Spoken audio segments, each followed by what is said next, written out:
یہ اسلام یہ ہے جس نے کہا قل هو اللہ احد اللہ الصمد لم یلد ولم یولد، کہو وہ اللہ ایک ہے، اللہ بے نیاز ہے، لم یلد نہ وہ کسی سے پیدا ہوا ہے، ولم یولد نہ اس سے کوئی پیدا ہوگا، اس سے کوئی لم یلد اس سے کوئی پیدا نہیں ہوا اور نہ وہ کسی سے پیدا ہوا۔ یہاں ختم ہو گئی بات۔ اب نہ میرے خدا کا کوئی باپ ہے، نہ بیٹا ہے، نہ بھائی ہے، نہ بہن ہے، کہیں یہ تصور آئے گا ہی نہیں۔ تم ہم سے یہ سوال نہیں کر سکتے کہ اللہ کے آباء و اجداد کہاں ہے، اولاد کہاں ہے۔ ہم نے خدا کو مانا ہی ایسے ہے کہ وہ جسم و جسمانیت سے بھی پاک ہے، رشتہ داری سے پاک ہے، کوئی نہ اس کا ہمتا ہے، ایک ہی سب کی سنتا ہے۔ یہ اللہ تبارک و تعالیٰ کے متعلق ہمارا یقین یہی ہے۔ عزیزان گرامی وقار، دور اور تسلسل کا جو قانون ہے، میں نے یہی بتایا کہ بعض لوگ اس چیز کے ذریعے سے بھی چاہیں تو ہدایت حاصل کر سکتے ہیں کہ کہیں تو جا کے ہمیں فل سٹاپ ہونا پڑے گا، کوئی تو ہے جو اینڈ ہے، اس کو کوئی پیدا کرنے والا نہ ہو، جا کر کے تمہیں ختم ہونا پڑے گا ایک نہ ایک جگہ، کہ کوئی تو ہے جو لاسٹ ہے، اس کو کوئی نہ پیدا کیا ہو۔ اگر اس کو بھی کوئی پیدا کیا ہے تو پھر یہ بھی بات آئے گی اس کو بھی کوئی پیدا کیا ہوگا۔ تو ہمیں ایک ایسی ذات ماننی پڑے گی جس کو کوئی نہ پیدا کیا ہو، تبھی جا کر کے ہم یہ کہتے ہیں وہ جو ذات تم جا کر اینڈ ہوگے اسی کا نام اللہ رب العزت ہے، جس کو کسی نے پیدا نہیں کیا۔ یہ اسلام کا بہترین عقیدہ ہے۔ میرے عزیزو، توحید کسے کہتے ہیں؟ اب بات آتی ہے، وجود کی بات ہو گئی، اللہ ہے اتنا تو ماننا پڑے گا، اس کے لیے تو بہت ساری دلیلیں بچے بھی پکڑ کر کے بتا دیں گے۔ ایک خاتون، ہم نے بچپن میں پڑھا تھا، ایک بوڑھی عورت چرخہ سل رہی تھی، اس سے جا کر کسی نے پوچھا کہ اللہ ہے کہ نہیں ہے، تو اس نے کہا ہے۔ کیا دلیل ہے؟ کہا یہ میرا چرخہ جو سل رہا ہوں یہی دلیل ہے اللہ کی۔ کہا کہ کیسے؟ کہا یہ چرخہ، اس سے کپڑے سلتی ہوں، جب تک میں چلاتی نہیں یہ سلتا نہیں، مشین سلتی نہیں ہے کپڑے، اسی سے میں نے یہ یقین کر لیا کہ میرا چرخہ میرے چلائے بغیر نہیں چلتا، تو نظام کائنات پورا بغیر چلائے کیسے چلے گا؟ کوئی تو ہے۔ یہ ہو گئی بات وجود کی، کوئی تو ہے۔ اب آتی ہے توحید کی بات، کوئی تو ہے، اب ہمیں یہ بتانا ایک ہی ہے۔ کوئی تو ہے لیکن وہ جو ہے وہ ایک ہی ہے۔ یہاں پر بھی ہمیں اسلام نے جو فلسفہ دیا ہے، قانون دیا، وہ بہت ہی پیارا ہے۔ اس کی وجہ کیا ہے میرے عزیزو؟ چلو اب ہم توحید کی طرف آتے ہیں۔ توحید کہتے ہیں ایک ماننا، ایک ماننا۔ حقیقت میں دیکھا جائے تو دنیا کے اکثر مذاہب میں توحید کا شروع میں درس رہا۔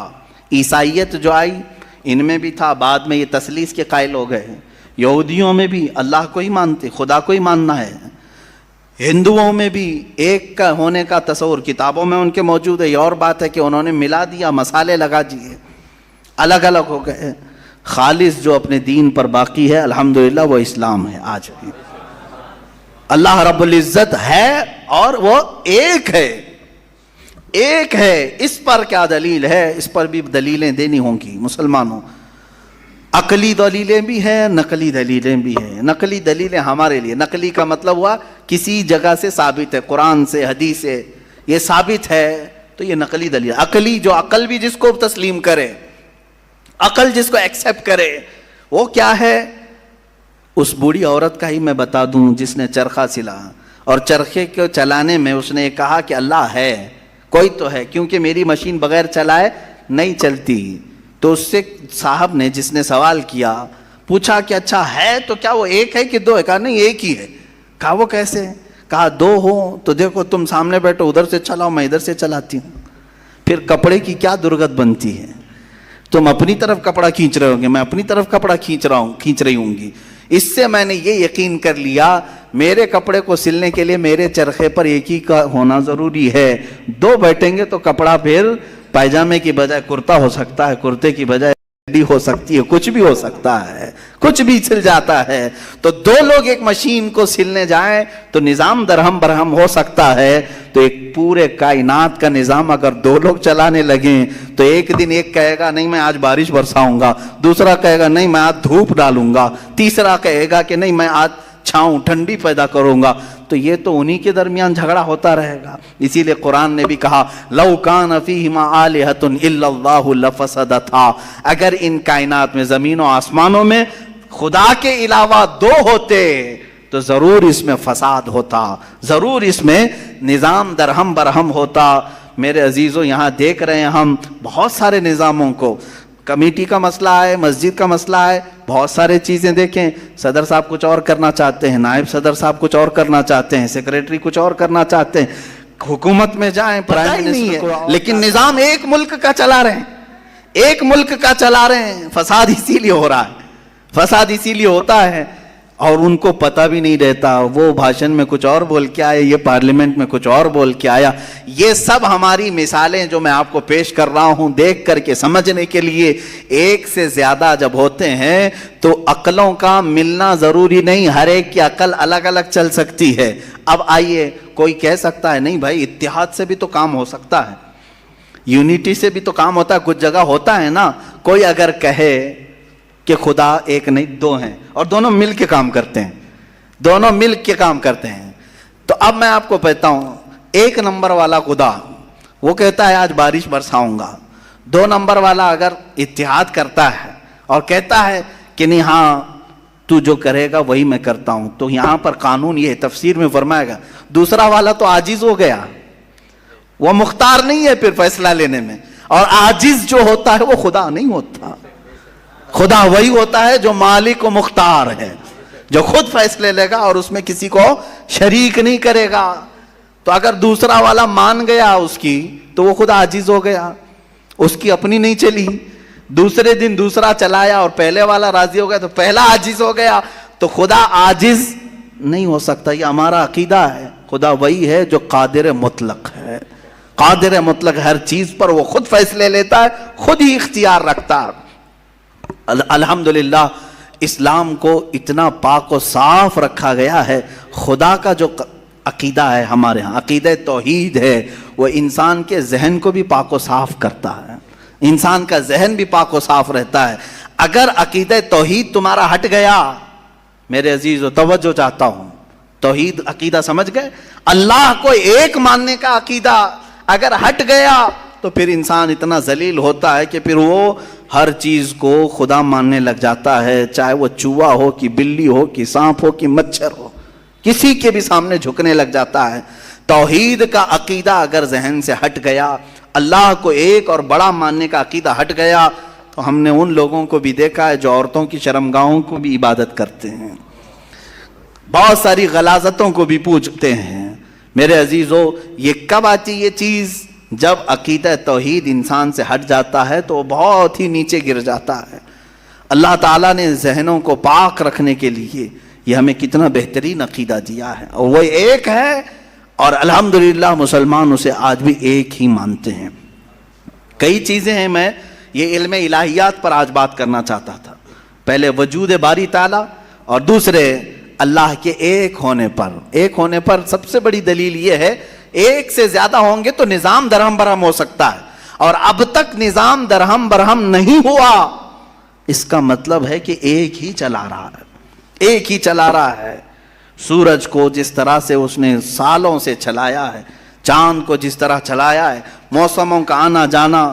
قرآن خود یہ کہتا ہے، میں نے آیت خطبے کے بعد یہی تلاوت کی، ان فی خلق السماوات والارض واختلاف اللیل والنہار، بے شک زمینوں کی پیدائش میں، آسمانوں کی پیدائش میں اور رات و دن کے آنے جانے میں تمہارے لیے بہت بڑی نشانیاں ہیں کہ ایک ہی ہے، ایک ہی ہے جو اس کو اپنی مرضی سے بنایا ہے، اپنی مرضی سے بنایا ہے. عزیزان گرام وقار، ہندوؤں میں بھی ایک ہونے کا عقیدہ تھا کہ ایک خدا ہے. بہت ساری کتابیں ہیں جس کو میں نے پڑھا ہے جس میں کہا گیا ہے سنسکرت میں کہ وہ ایک ہی ہے، ایک ہی ہے. لیکن ہوا یہ کہ بعد میں ان تعلیمات میں مکسنگ کیسے آئی. جیسے ہمارے ہاں فرشتوں کا تصور ہے، جبرائیل ہیں، میکائیل ہیں، اسرافیل ہیں، اسرائیل علیہم السلام. جو ملائکہ ہیں وہ اللہ تبارک و تعالیٰ نے انہیں مختلف کاموں پر لگایا ہے. میکائیل علیہ السلام بارش برساتے ہیں، روزی پہنچانے کے کام میں ہیں. اسرائیل علیہ السلام روح نکالتے ہیں. تو ان ملائکہ کو جس طرح سے ہمارے ہاں تصور دیا گیا اللہ کے فرشتے، تو ان لوگوں نے ان دوسرے کاموں کو دیکھ کر ہر ایک چیز کا الگ الگ خدا بنا لیا. ہواؤں کا خدا الگ، بارش کا خدا الگ، آگ کا خدا الگ، پانی کا خدا الگ. یہاں پر دھوکہ کھا گئے، وہ خدا نہیں ہے، وہ خدا کے فرشتے. اللہ تبارک و تعالیٰ نے جن کو ان کائنات کے کاموں پر لگایا، ہمارا عقیدہ میں بتا رہا ہوں. عزیزان گرامی، یہاں پر میں یہ باتیں اس لیے عرض کر رہا ہوں کہ سب سے پہلے وجود باری تعالیٰ اللہ ہے. دوسری چیز وہ ایک ہے. اب تیسری چیز آتی ہے جس کے متعلق آج کے بہت سارے دہریے سائنس کے اسٹوڈنٹ وہ کہتے ہیں اگر ہے مان لیا، ایک ہے مان لیا، دکھتا کیوں نہیں ہے؟ یہ بھی سوال ہے. ہمارا عقیدہ ہے نراکار ہے، اور وہ آکار مانتے ہیں. بعض لوگ ان کے ہاں بھی ہے جو خدا کو نراکار مانتے ہیں کہ وہ نہیں دکھ سکتا. میرے عزیزو، یہ جن لوگوں نے ہم سے سوال کیا کہ پھر وہ دکھتا کیوں نہیں، وہ دکھتا کیوں نہیں، اس کے لیے میں جواب یہ بتاؤں گا کہ اگر انسان جس طرح سے آج پیدا کیا گیا، جتنی اس کے اندر کمزوریاں ہیں، انسان کی آنکھوں میں پورا کا پورا سورج نہیں سما پا رہا ہے. کڑی دھوپ میں سورج کو کیوں نہیں دیکھتے؟ وہ تو دکھ رہا ہے نا. تو دیکھو 1 گھنٹہ دیدار کرو، درشن کرو سورج کی. کیوں نہیں کرتے؟ نہیں کرتے. آپ کے اندر تاب و طاقت نہیں ہے. سورج کروڑوں میل دور ہے، اس کو آپ پورے طور پر اپنی آنکھوں میں نہیں لے پا رہے ہیں. تو یہاں سے تم سب کو پتا چلا کہ میری آنکھیں کمزور ہیں، دنیا کی بڑی چیزوں کو میں سما نہیں سکتا. تو یہ تو سورج کے بارے میں کہہ رہا ہوں جو رب ذوالجلال کی ہزاروں نہیں کروڑوں تخلیقات میں سے ایک ذرہ ہے. اس ایک ذرے کو ہماری آنکھیں نہیں سما پاتی تو پورے کائنات کے خدا کو، رب ذوالجلال کی تجلیات کو کیسے سما پائیں گے؟ آنکھوں میں کیسے اسے سما سکتے؟ اسی لیے اللہ نے قرآن میں فرمایا لا یدرکہ الابصار، اس کو کوئی آنکھ گھیر نہیں سکتی. وہ کیوں؟ سوال بھی تو ہے کہ اگر گھیر لے آنکھیں، ہو کیا جاتا اگر اللہ کو دیکھ لیتے؟ تو اس کے متعلق فلسفی طور پر بھی اور اسلامی طور پر بھی میں بتاؤں. میرے عزیزو، عقیدہ ہمارا یہ ہے کہ اللہ، اس کا کوئی سائز نہیں، اس کا کوئی سائز نہیں. اتنا چوڑا، اتنا اونچا، اتنا لمبا، اتنا چھوٹا، یہ چیز ہے نہیں، ہم اس کو مان نہیں سکتے. تو جب آنکھوں میں تمہارے کوئی چیز آئے گی تو وہ سائز والی ہی آئے گی، کچھ تو سائز ہوگا اس کا، چاہے وہ 100 کلومیٹر والا ہو. اگر آنکھوں میں آ گئی تو سائز بن گیا، اور جس چیز کا سائز بن گیا وہ خدا ہو نہیں سکتا. ہمارے ہاں یہ عقیدہ ہے کہ اللہ تبارک و تعالی جسم و جسمانیت سے پاک ہے، مکان و مکانیت سے پاک ہے. اس کی یہ تمام چیزیں ایسی نہیں جس طرح انسان کی آنکھ، ہاتھ، پیر، منہ، پیٹ، یہ تمام چیزوں سے وہ پاک ہے. وہ جیسا ہے وہ اللہ بہتر جانے. لیکن انسان کی دنیا میں آنکھیں اس چیز کو سما نہیں سکتی، اور جو چیز اس کی آنکھوں میں سما گئی وہ خدا ہو نہیں سکتی. اس کے لیے ایک فارمولہ میری طرف سے لے کر کے جاؤ. جس چیز کو بھی دیکھا کسی نے دنیا میں سوائے رسول اللہ کے، میرے آقا صلی اللہ علیہ وسلم ایکسیپشن میں بتا رہا ہوں، حضور کو چھوڑ کر کے پوری کائنات کی بات کر رہا ہوں، جس نے کسی چیز کو دیکھا وہ خدا ہو نہیں سکتا. ام المومنین عائشہ صدیقہ نے بھی فرمایا ہے کہ جس نے بھی یہ کہا کہ خدا کو یہ دیکھا ہے ظاہری آنکھوں سے، کھلی آنکھوں سے، وہ سب سے بڑا جھوٹ بولا ہے، دنیا کا سب سے بڑا جھوٹ بولا اس نے. اب یہ بات میں اس لیے عرض کر رہا ہوں کہ ہو سکتا ہے تمہارے تک بھی آ جائے وہ بھیجے میں خدا دکھانے والے پیر صاحب. ہاں کچھ لوگ خدا کو دکھا کر کے مرید کرانا چاہتے ہیں اور تانا مارتے ہیں، ارے میاں ہم تو دکھا کے مرید کرتے ہیں. دکھا کے کس کو؟ بکرے کے بھیجے میں دکھا کر کے. میاں ان کو یہیں خدا مل رہا تھا معاذ اللہ رب العالمین، کلیجے میں نہیں، پھیپڑے گردے میں نہیں. جس چیز کے کھانے کا شوق پیر صاحب کو ہوا وہاں خدا دکھانا شروع کیا. نعوذ باللہ من ذالک، استغفر اللہ. یہ نہایت ہی جہالت ہے اور زندیق لوگ ہیں. میں آپ سب سے یہ کہنا چاہوں گا جو اس طرح کی بات کرے اس سے یہ کہو کہ پیر صاحب بڑے ہیں کہ موسیٰ علیہ السلام بڑے ہیں؟ کون ہے؟ موسیٰ علیہ السلام بار بار کہتے رہے مولا تو اپنا دیدار کرا دے، اور قرآن کہتا ہے لن ترانی، تم مجھے ہرگز نہیں دیکھ سکتے. اور پھر موسیٰ علیہ السلام نے اصرار کیا تو اللہ نے انہیں کوہ طور پر بلایا. اور یہ سب سنتے ہیں نا، معراج کے واقعے میں بھی سنایا جاتا ہے. موسیٰ علیہ السلام کو سوئی کے ناکے کے برابر ایک تجلی دکھائی گئی، پہاڑ پورا جل گیا، آپ بے ہوش ہو کر گر پڑے. پیر صاحب ابھی بھی بے ہوش نہیں ہو رہے. موسیٰ علیہ السلام جلیل القدر پیغمبر ہیں، نبی ہیں، وہ تجلی ہلکی سوئی کے ناکے کے برابر کی نہیں دیکھ سکے. تو ان سے سوال کرو آپ بڑے کہ موسیٰ علیہ السلام بڑے؟ آپ کے اندر اتنی پاور کہاں سے آ گئے؟ آپ پورے بھیجے میں دکھانے کی بات کرتے ہیں، نہایت ہی گمراہی کی بات ہے. میرے عزیزوں، میں یہ ان لوگوں کے بارے میں کہہ رہا ہوں جو اپنے آپ کو مسلمان کہہ کر کے ایسی باتیں کر رہے ہیں. باقی دوسرے ہوں تو ان کو چھوڑ دو، ان کا معاملہ الگ ہے. یہ تمام باتیں ہو گئی. میں نے 3 چیزیں آپ کے سامنے عرض کی. وجود باری تعالی، اللہ ہے، اور اگر ہے تو ایک ہے، اور ایک ہے تو وہ نظر نہیں آتا، دکھتا نہیں. یہ 3 عقیدے اسلام کے بنیادی عقیدے ہیں. بنیادی عقیدے ہیں، ان میں ذرا برابر بھی ٹس سے مس ہوئے تو تمہارا ایمان چلا جائے گا. یہاں سے گمراہیوں کے دروازے کھلتے ہیں.